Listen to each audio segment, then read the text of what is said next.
Hello बच्चों, स्वागत है आपका मेरे यूट्यूब चैनल पे। आज हम शिक्षा निदेशालय द्वारा दी गई क्लास 6 to 8 की जो कॉमन वर्कशीट आती है 6, 7, 8 तीनों क्लास के लिए, वो आज हम वर्कशीट डिस्कस करेंगे। वर्कशीट का नंबर है बच्चों आपका 96 और डेट है बच्चों इस वर्कशीट की 20 Feb 2021। और इसको आप हिंदी की कॉपी में करेंगे या फिर आपने कोई कॉमन वर्कशीट के लिए कॉपी अलग से बना रखी है तो आप उस कॉपी में भी इसको कर सकते हैं। तो देखते हैं आज की वर्कशीट। आपने चमोली उत्तराखंड में हिम संकलन के से भयंकर तबाही के बारे में सुना होगा। तो आजकल ये जो न्यूज़ पे आता रहता है चमोली उत्तराखंड, जहाँ पे क्या होता हिम संकलन हुआ था, आप सबने सुना होगा इसके बारे में। तो यह क्या है, यह एक प्रकार से प्रकृति का प्रकोप यानी प्राकृतिक आपदा है। तो ये क्या है, कोई मनुष्य ने नहीं किया, सिर्फ प्रकृति से हुआ है, तो इसको हम बोलते हैं प्राकृतिक आपदा।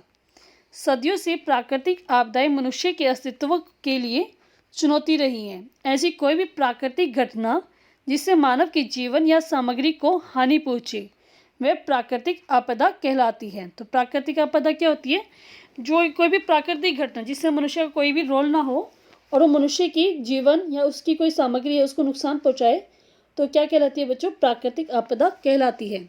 एग्जाम्पल उसके हिमसंकलन, भूस्खलन, भूकंप, ज्वालामुखी, सुनामी, चक्रवाती तूफान, बादल का फटना, जंगलों में आग, आसमानी बिजली का गिरना, बाढ़, सूखा जैसी प्राकृतिक आपदाएं बार बार मनुष्य को चेतावनी देती रहती है। सभी क्या हमारी प्राकृतिक आपदाएं जो मनुष्य को बहुत ज़्यादा हानि पहुंचाती हैं।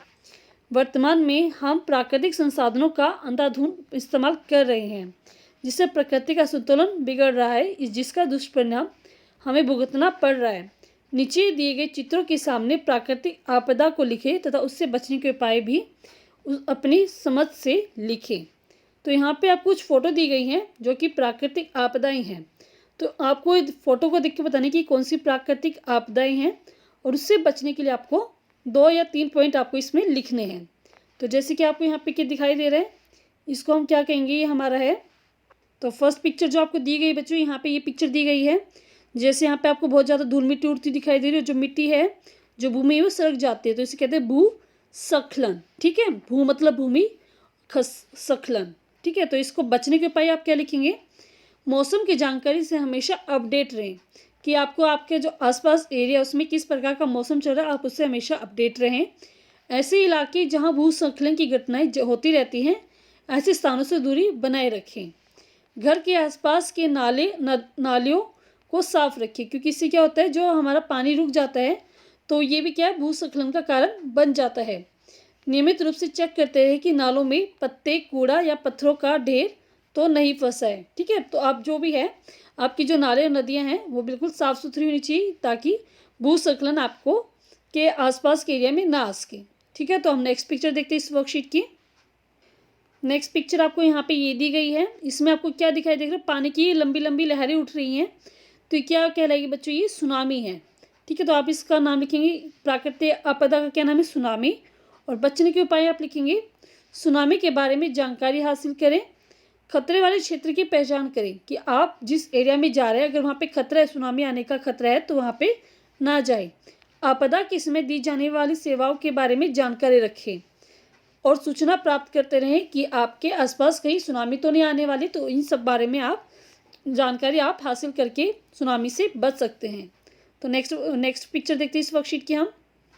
नेक्स्ट पिक्चर है बच्चों इस वर्कशीट की, यहाँ पे देखो बिल्कुल सूखा पड़ा हुआ है, ज़मीन में देखो दरारें भी आई हुई हैं। तो ये किसका दिखा रहा है बच्चों, ये डायग्राम हमें सूखा दिखा रहा है बिल्कुल, मतलब कि ज़मीन है बिल्कुल सूखी हुई है। तो इसको बचने के लिए आप क्या करेंगे, तो पौधारोपण द्वारा तथा सूखा रोधी फसलों की कृषि करके सूखे के प्रभाव को सीमित किया जा सकता है। मतलब क्या कि आप ज़्यादा से ज़्यादा पौधे लगाएंगे और जो सूखा रोगी मतलब जो सूखा को रोकने में मदद करती हैं ऐसे वाली फसलों को आप उगाएंगे सिंचाई के तरीकों में परिवर्तन करके। तो आप ऐसे तरीके अपनाएंगे जिससे जो आपकी ज़मीन है वो सूखे ना और वहाँ पे सूखा ना पड़े। ठीक है, नेक्स्ट डायग्राम देखते हैं इस वर्कशीट का हम। नेक्स्ट पिक्चर है बच्चों, यहाँ पे देखो आग दिखाई दे रही है, यहाँ पे पेड़ पौधे भी दिखाई दे रहे हैं आपको और यहाँ पे आपको बहुत सारी आग भी दिखाई दे रही है। तो ये क्या होगी, हमारी जंगल में लगी आग। तो आप इसको बोलेंगे जंगल में लगी हुई आग। ये प्राकृतिक आपदा का नाम है और इससे बचने के उपाय हैं आपके, वनों के कूड़े कचरे को समय समय पर जलाते रहना चाहिए।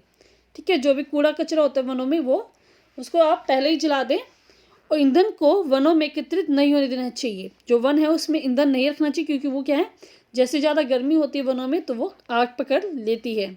वनों में बनाए जाने वाले मकान आगरोधी होने चाहिए।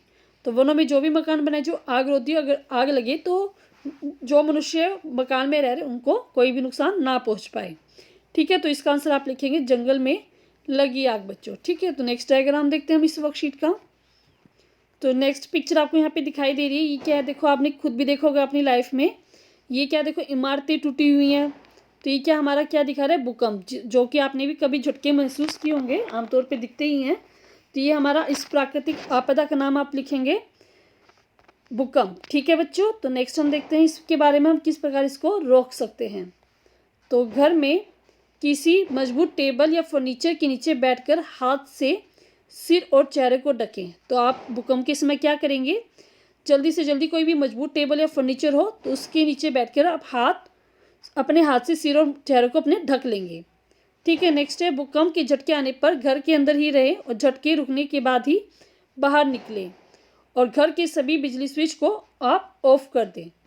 ठीक है, तो बच्चों आपको भी ये सभी रूल फॉलो करने हैं कि जब भी कोई भूकंप आए तो आप किसी मजबूत चीज़ के नीचे छुप जाएं, और अगर भूकंप अगर ज़्यादा तेज आ जाए तो आप घर के बाहर खुले मैदान में आ जाए, और जो भी आपके घर की इलेक्ट्रिसिटी जो स्विच है उसको आप तुरंत की तुरंत बंद कर दें, क्योंकि उससे क्या आग लगने का डर रहता है। तो ये सभी चीज़ अपनाकर आप क्या है भूकंप से अपने आप को बचा सकते हैं। तो पूरी वर्कशीट बच्चों हमारी कंप्लीट हो गई है। अगर आपको वर्कशीट समझ में आई है, अच्छी लगी है, तो जल्दी से जल्दी बच्चों मेरे चैनल ऋषभ कंप्यूटर क्लासेस को सब्सक्राइब कर दें। सब्सक्राइब करने के लिए आप सब्सक्राइब बटन पर क्लिक करें। वीडियो अगर अच्छी लगी तो लाइक करें, शेयर करें, कमेंट करके बताएं कि आपको वीडियो कैसे लगी। थैंक यू बच्चों, हैव ए नाइस डे।